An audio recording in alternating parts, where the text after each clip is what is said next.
cope with the rising costs, especially for basic commodities such as food.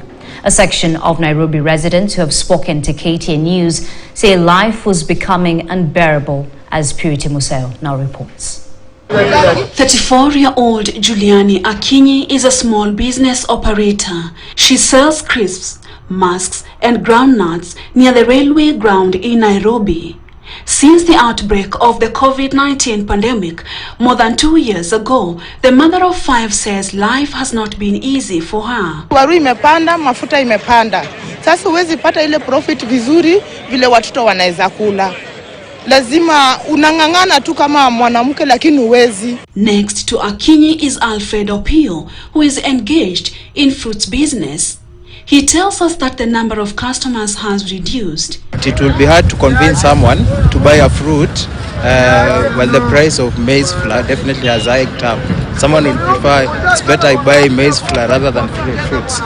But perhaps the most hard-hit sector is transport, more so public operators. The sector directly consumes the skyrocketing commodity. At this bus stop, both the operators and the customers are crying. History ya mafuta mali imetu affect. Juu ukiambiwa ubebe 100 kutoka Kitengela hadi Tao, abiria mwenyewe wa kulipisha 100 hakuna. Huyo abiria mwenyewe anakuuliza ni uga utanunulia watoto mali gani nitalipa 100. Tukitoka Kitengela mpaka hapa unaweza leta hata 200. Jioni mwenyewe anagoja pesa, anagoja ulipie management. Gari la kunywa pesa yote kama jana ilikunywa giri 11 tulienda bila mshahara.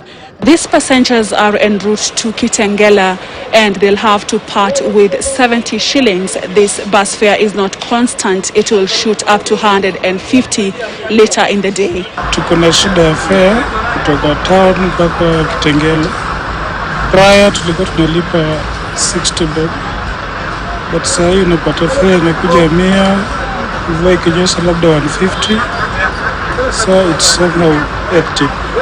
Last Tuesday, fuel prices went up by an average of 9 shillings. This means that public vehicle operators such as matatus will now have to raise fares to pass the extra costs to commuters. Sisi tuko na shida mingi sana. Maisha imekuwa ngumu. Hata hii upande yetu hapa hatuoni. Ni kungangana. Tuko na mahitaji mingi lakini serikali inafaa tuangalie. The increase in prices of goods and services has been highest for the better part of the year. Kenyans want the government to intervene and cushion them from the high cost of living.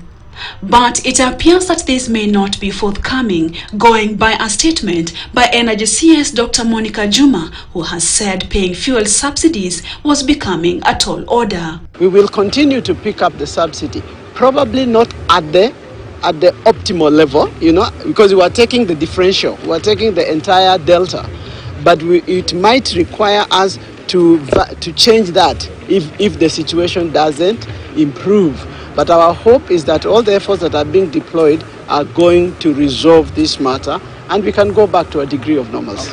At the moment, the subsidies have helped cushion Kenyans from the high fuel prices. Purity.